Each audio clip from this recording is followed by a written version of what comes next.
लोग आज वर्धमान महावीर के बारे में पढ़ने जा रहे हैं। एक चीज यहां और लिख देते हैं कि इनके बचपन का नाम जो था वर्धमान था। क्या था? वर्धमान। और ज्ञान प्राप्ति के बाद इनको महावीर कहा गया। ठीक है, बचपन का नाम इनका ज्ञान था और उसके पहले जब इनको ज्ञान प्राप्त हो गया था तब इनको महावीर कहा गया था। हम लोग पढ़ते हैं वर्धमान महावीर जो है ये जैन धर्म के वास्तविक संस्थापक है। इन्होंने जैन धर्म के वास्तविक संस्थापक क्यों है? क्योंकि इनके समय ही जैन धर्म क्या हुआ था? बहुत ही ज्यादा विकसित हुआ था, बहुत ही ज्यादा प्रचलित हुआ था। किसके बारे में हम बात कर रहे हैं? वर्धमान महावीर के बारे में बात कर रहे हैं। इनको 24वां तीर्थंकर कहा जाता है, यानी कि इनके पहले भी 23 तीर्थंकर थे वर्धमान महावीर के। इनका जो जन्म हुआ है वो 540 ईसा वर्ष पूर्व हुआ है। अगर आप कंपेयर कीजिएगा तो गौतम बुद्ध से, तो गौतम बुद्ध का जन्म कब हुआ था? 583 ईसा वर्ष पूर्व हुआ था। ठीक है ना? तो आप देख सकते हैं कि गौतम बुद्ध के जन्म के बाद इनका जन्म हुआ है, तो इनका जन्म 540 ईसा वर्ष पूर्व है। इनका जन्म स्थल क्या है? कुंडग्राम, वैशाली के पास कुंडग्राम है, वहां पे इनका जन्म स्थल है। इनके पिताजी का नाम क्या था?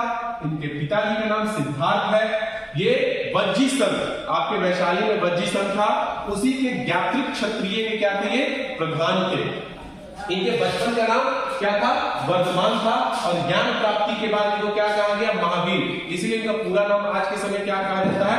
वर्धमान महावीर। अगर हम बात करते हैं इनकी माता का, तो इनकी माता का नाम है त्रिशला। त्रिशला जो है ये लिच्छवी शासक चेटक की बहन चेटक की बहन है, चेटक की बहन है। चेटक वहां के शासक थे।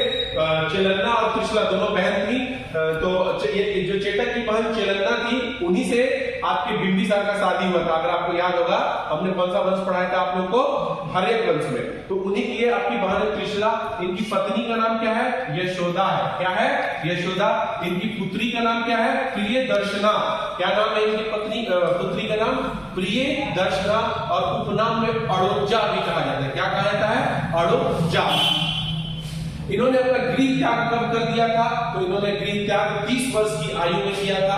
अपने बड़े भाई नंदीवर्धन के आशीर्वाद से ग्रह घर को त्याग देते हैं। और इनको जो ज्ञान प्राप्ति होती है 12 वर्ष बाद होती है घर त्यागने के, यानी कि 30 में 12 जोड़ दीजिए 42। तो 42 वर्ष की उम्र में 12 वर्ष पश्चात जृंबिका ग्राम जो है आपका, ये आज के समय झारखंड में है।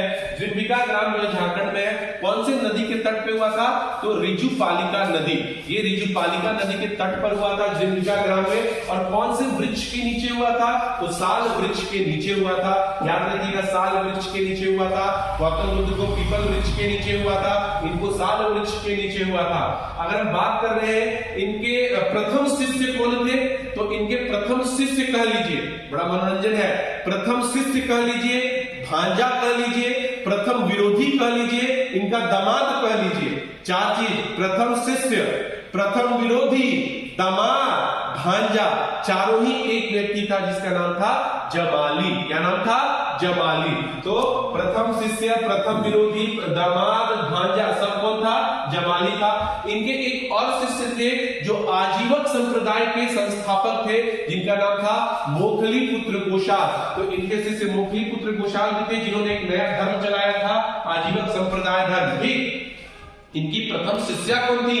तो इनकी शिष्या चंदना थी। कौन थी? चंदना थी। और इनका द्वितीय विरोधी कौन था? तो प्रथम विरोधी तो इनका खुद का दमान था, और द्वितीय विरोधी कौन था? तिशस गुप्त था। इनके प्रथम उपदेश कहां हुए हैं? तो राजगृह में विपुलांचल पहाड़ी पर हुआ है। ठीक है, इनको निर्वाण स्थल कहां है? इनका निर्वाण स्थल कहां हुआ था? पावापुरी में हुआ है। पावापुरी नालंदा के पास है। दीपावली के दिन हुआ था। और प्रत्येक वर्ष 9 अप्रैल को महात्मा महावीर जयंती मनाया जाता है। और आपको सबसे इंपॉर्टेंट बात ये बताने जा रहे हैं कि इनके जो जैन धर्म को अगर अपनाना है तो इन लोगों के 5 मार्ग है, 5 दर्शन है। आप उस 5 चीज को कर लीजिएगा तो जैन धर्म को आप अपना सकते हैं। जिसमें 4 जो था, इसमें अहिंसा, दूसरा सत्य, तीसरा अस्तेय और चौथा अपरिग्रह। ये तो पार्श्वनाथ ने दिया था, ये 4 पार्श्वनाथ ने दिया था ये 4 संकल्प। लेकिन इसमें 5वां संकल्प जोड़ दिया था किसने? महावीर ने, जिसका नाम क्या है? ब्रह्मचार्य। ठीक है। तो ब्रह्मचार्य बनने का ज्ञान किसने दिया था? महावीर ने दिया था। पहले हालांकि ये भी शादीशुदा थे, बाद में ब्रह्मचारी बन जाते हैं। तो ये 5 चीज ज्ञान धर्म का क्या है, 5 मार्ग है जिसके थ्रू आप ज्ञान धर्म को अपना सकते हैं। अहिंसा, हिंसा में विश्वास नहीं करना है, सत्य, सदा सत्य बोलना है, अस्तेय, किसी भी चीज की चोरी नहीं करनी है, और अपरिग्रह, जिस चीज से भी लालच हो हर चीज का आप त्याग कर दीजिए, और 5वां ब्रह्मचार्य। ठीक है, ये इनका क्या है, आपका 5 दर्शन है। Thank you.